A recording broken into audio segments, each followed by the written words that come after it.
Hello students, আজকে আমরা class 7 এর কিছু গ্রামারের অ্যাক্টিভিটি সলভ করব। এটি হলো পেজ নম্বর 3। তোমাদের কাছে যে হাইলাইট বইটি আছে সেই হাইলাইটের পেজ নাম্বার 3। পেজ নাম্বার 3 বের করো। পেজ নাম্বার 3 ফার্স্টে আছে স্টার্ট নাও। এখানে বলেছে যেটা সেন্টেন্স তার পাশে টিক চিহ্ন দিতে হবে, যেটি সেন্টেন্স তার পাশে ক্রস চিহ্ন দিতে হবে।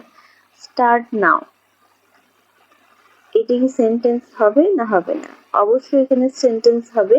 এটি একটি অনুজ্ঞাসূচক বাক্য, অর্থাৎ ইম্পারেটিভ সেন্টেন্স। এখানে ইউটি উৎস আছে, সেই জন্য এটি সেন্টেন্স হবে। নেক্সট, স্পিক নট, এটা সেন্টেন্স হবে না, কারণ প্রতিটি সেন্টেন্সের জন্য একটা ভার্ব দরকার হয়, কিন্তু স্পিকের সাথে ডু নট বসে, স্পিক নট হবে না। এটি সঠিক ব্যাকরণগত গঠন নয়। আধুনিক ইংরেজিতে ডু নট স্পিক বলা হয়। নেক্সট, এ টল ট্রি, এটি কেবল একটি শব্দগুচ্ছ, এতে কোনো ভার্ব বা ক্রিয়াপদ নেই এবং অর্থ সম্পূর্ণ নয়, সেজন্য এটি একটি সেন্টেন্স হবে না। নাম্বার 4, দিস ইজ হিজ, এটি একটি সম্পূর্ণ বাক্য, এর অর্থ এটি তার। এখানে ইজ হলো ভার্ব। নেক্সট আমরা চলে যাচ্ছি এ গুড গার্ল।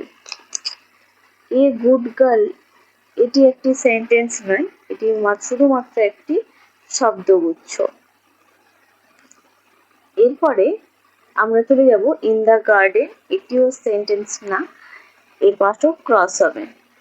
নেক্সট আছে গার্লস গো, অর্থাৎ মেয়েরা যায়, এটি একটি সেন্টেন্স, এখানে টিক মার্ক হবে। নেক্সট 8 নম্বরে ডু নট। ডু নট একটি সেন্টেন্স নয়, সেই কারণে এখানে ক্রস হবে। নেক্সট ডু ইট, এটি একটি সেন্টেন্স হবে, এখানে টিক মার্ক হবে। আর ইউ ওকে, এটি একটি সম্পূর্ণ প্রশ্নবোধক বাক্য, ইম্পারেটিভ সেন্টেন্স, এটি অবশ্যই টিক মার্ক হবে। নেক্সট দে আর, এটাতেও ক্রস হবে, এটি কোনো সেন্টেন্স না। দোজ বিউটিফুল বার্ডস, এটিও কোনো সেন্টেন্স না, ক্রস হবে। নেক্সট হি ইজ ইল, সে হয় অসুস্থ। এখানে আমরা দেখতে পাচ্ছি সাবজেক্ট ভার্ব সবই আছে, সেই জন্য এটা একটি সেন্টেন্স, টিক মার্ক হবে।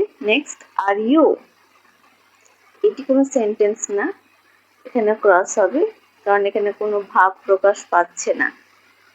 এরপরে আমরা পরেরটাতে চলে যাব গো দেয়ার। গো দেয়ার মানে সেখানে যাও, এটি একটি সেন্টেন্স, এটি একটি অনুজ্ঞাসূচক সেন্টেন্স, এখানে টিক মার্ক হবে।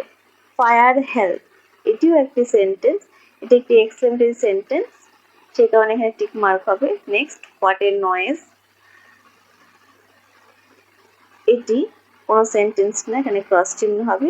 অল রাইট, এটিও একটি সেন্টেন্স। অল রাইট, এটি কথোপকথনে ব্যবহৃত একটি সম্পূর্ণ অভিব্যক্তি বা বাক্য, ইডিওমেটিক এক্সপ্রেশন, যা সম্মতি বা সম্মত প্রকাশ করে।